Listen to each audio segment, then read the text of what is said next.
Alright, so I figured I'd turn the camera on. I'm going to make some test cuts on three saws, I think. Yeah, three of them. And I figured I'd kick the camera on and let you see the progress. We are going to run a Husqvarna 61. I did some work to it. We were having trouble the last time we ran it. Basically, I ran a tank out of it, or not even a tank. I ran it for a little bit, and I tried to restart it and it wouldn't restart. So I pulled it apart. Fuel inlet screen was plugged, so we cleaned her up, threw a different failure in it, and I put it up to put a different bar and chain on it too. So I was having trouble with that roller nose bar, but we're gonna give it a run. We got a Homelight VI130. We had intermittent spark the last time, so I disconnected the on-off switch and pulled that wire completely out of there. And I discovered the spark plug wire was starting to melt a little because it was touching the cylinder. So I just kind of routed it a little differently, put some tape around it. But we're gonna give it a run to see if that might be it. Because last time I started it, I don't know, I was having trouble starting it. I hit the on-off switch and then it fired right up. So I just wanna make sure it isn't that on-off switch. You know what I mean?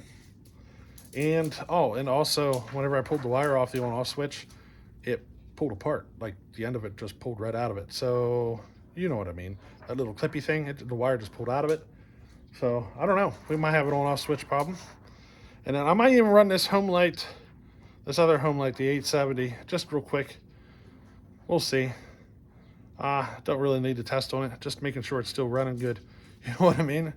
But I do have a question here for you. I want to see what you guys' opinion is here. 590 Echo. This thing is pretty severely, heavily modified, right? If you guys aren't familiar with it, we built a custom head setup for it. Ported it. The whole 9 yards. This thing is a screamer when it runs. And that's the issue. It's when it runs. And forever now, we've just had trouble trying to get it to start. Just over and over. Do some work to it. It'll fire up. I'll be able to make some cuts. Then next thing you know, it won't start again. It's been a repeat issue over and over again. So we got a brand new carburetor on it. So we're definitely getting fuel. Compression is definitely there. So it has to be spark related. And I'm wondering if the modifications that I made changed the flame speed enough that the timing would actually be too far advanced. And I might need to retard the timing a little. I'm wondering if that's why it's so hard to start. Because it'll pop. You can pull on that rope, it'll pop. But it just won't, take off.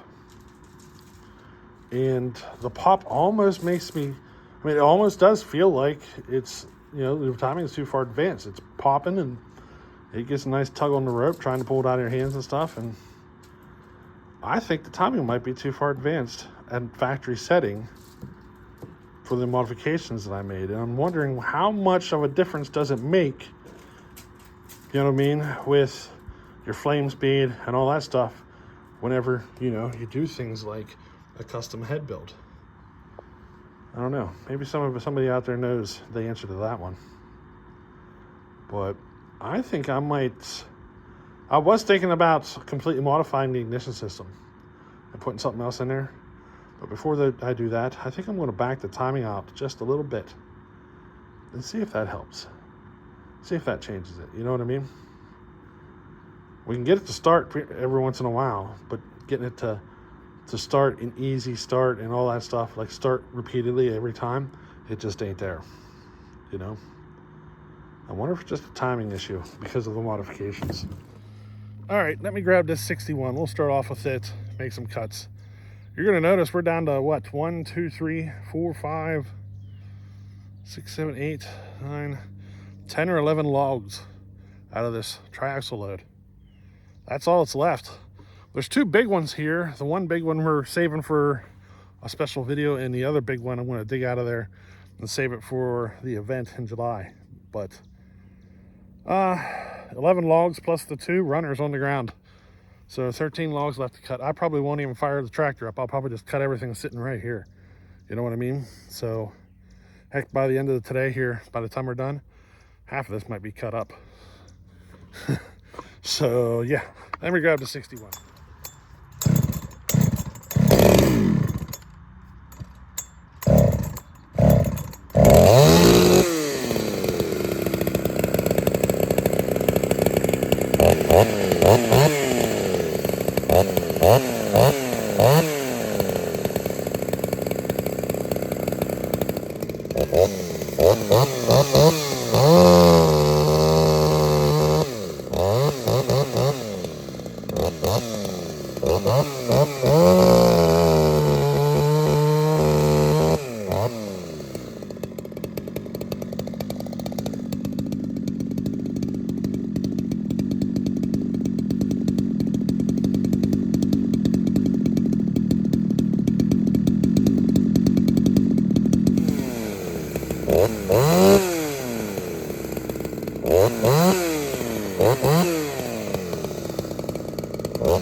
Alright, I'd say it's good to go.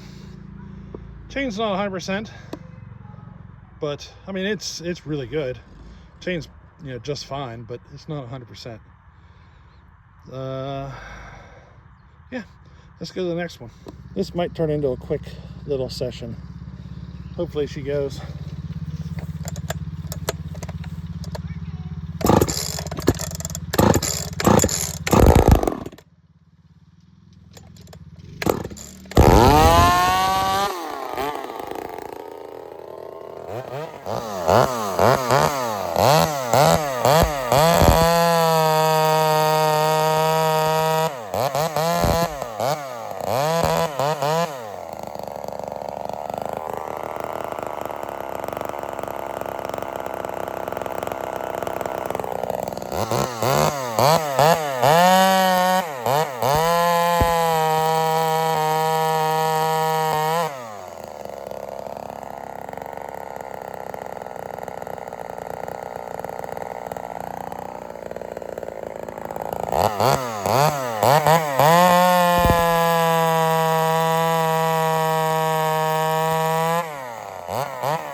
Alright, I put a brand new plug in it. It was still there, and that intermittent spark or whatever, it was still there. So the on-off switch didn't eliminate it. We're going to try a new plug. See if that makes a difference.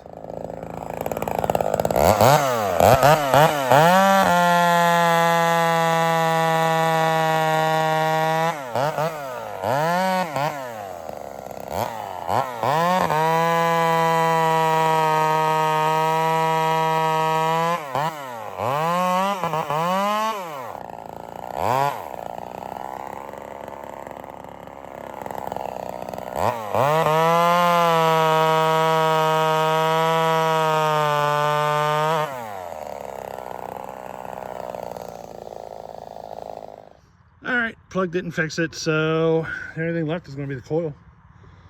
That's a brand new coil. Well, it's a Husqvarna 50 coil that I put in there. They run on them, but this one's not happy, so either the coil's no good or she doesn't like that coil. We'll have to see how she progresses here. Definitely in the coil though. All right, we're gonna run this Homelite 870 that I poured it up. I think this all's done. We're just running it to make sure everything's good.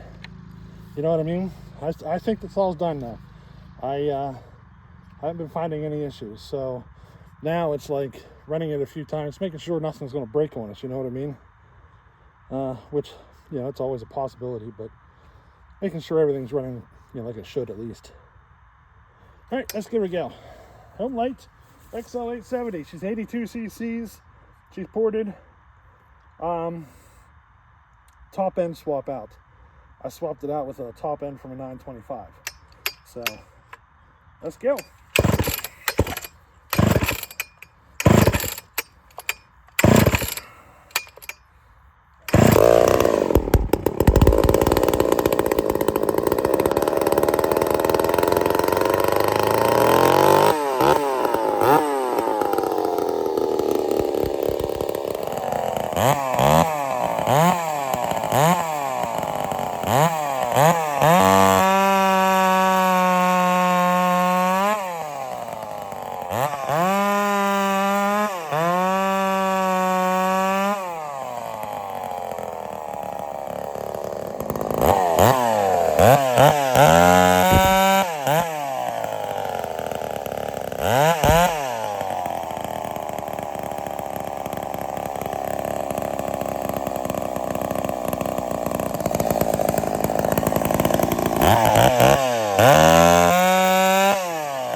Pretty happy with that. I'm gonna call her done.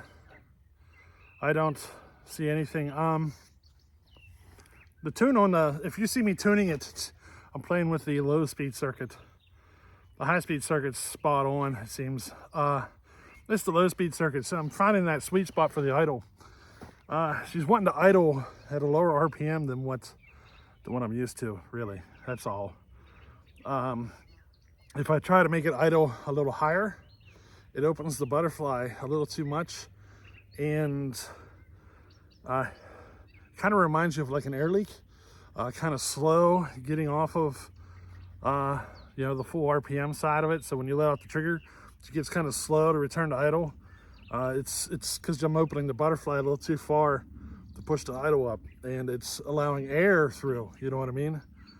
And you compensate with that by running richer on the tune or on the low speed circuit, but these home lights are kind of picky about doing that because you'll start flooding the crankcase with extra fuel, and then she'll start kind of loading up, and it's over a period of time she'll just start shutting off on you, you know what I mean? It won't sit there and idle for a long period of time. It'll load up and then shut off. If you run too lean, then they starve out for fuel and shut off.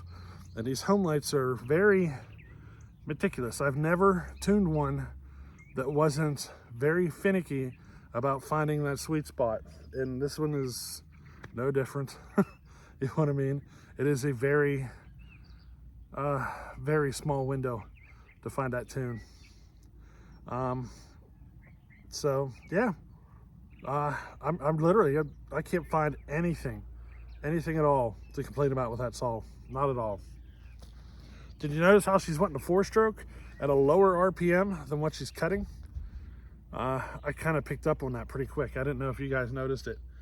I'd hit the trigger, she'd 4-stroke, and then I put it in the wood, and then boom, she's at a higher RPM than what she was 4-stroking at like free rev. She didn't do it every time though. She did it a couple of times though. I didn't know if you guys picked up that on that or not. It happens. It's one of those things that happen. You don't always 4-stroke on your free rev higher than what you cut at. Sometimes it flip-flops and your 4-stroke is a lower RPM than what you're actually cutting. It can kind of screw with your head if you rely on that, or it can kind of screw with you if you rely on that for your tune. You know what I mean? Because it can happen. You never rely on that 4-stroke at peak RPM to determine whether or not it's going to be tuned or whatever. Sometimes it acts a little weird, especially these finish saws. You know what I mean? But I'm pretty happy right now. I got 61's good, the 870's good, so that's 2 knocked off the list. That other home light, I'm gonna look around and see if I have any original home light coils that'll work on it. I don't think I do. I'll check though, we'll see. And you know, one project after another. Oh, I'm playing with my square grind again. So this home light has a square chain on it, and I actually found that on this saw it had a whole lot of self-feed, and on that video whenever we did the comparison with the Holtzforma 395, the 395 didn't have the self-feed that the home light did. Yeah, that 395, it was reasonable. It was only the home light that had all that self-feed. And I thought about this for a couple of days. I'm thinking, you know what? It has to be the weight of the saw because it's heavier. So the weight of the saw, and I rely on the weight of the saw to do a lot of, you know, my self-feeding function. And I think it's because the saw is that much heavier that it's applying just enough force to make it feel like it has a lot of self-feed. I think that's what's actually going on. And I might have mistakenly made an adjustment to my grind thinking that I had too much self-feed going on, when in fact it was just the home light. You know what I mean? Because in that Holtzforma, there wasn't a whole lot of self-feed to it. So I'm actually working on tweaking things, taking it back, and I'm actually working on getting a little more extreme with the sharpening and working on getting it faster. We'll be doing some testing here in the future. I got a chain ground up. I just haven't put it on a saw and got all the rakers set yet. So I'll probably do that sometime this week, and then we'll be ready to make a test run. You know what I mean? I was going to finish cutting up this firewood, but my back is still hurting. It's not as bad as today as it was. My knee's worse, I think. It's a throbbing son of a gun. It's swelling up like a freaking watermelon. Gonna have to make an appointment tomorrow, I think. At least call them and see about making an appointment. She's just all swollen up. I was crawling out of a ditch, and I got up onto my knee and I got onto it just wrong, and yeah, or should I say just right or just wrong? I don't know. But I got on it wrong. She kind of, she's not happy with me. So yeah, but anyway, hey, I hope you enjoyed this little run. I've been working on making some repairs. I ordered some parts so I could get some builds done. I ordered the bits for the lathe, and so as soon as they get in, I'll be able to start machining on that top end on that Dolmar. And then I ordered a few other things, some fuel filters, some small odds and ends. I forgot to order fuel line. I'm out of fuel line, so gonna have to order some fuel line here. But anyway, hey, I hope you enjoyed this one. We'll catch you in the next one. Later.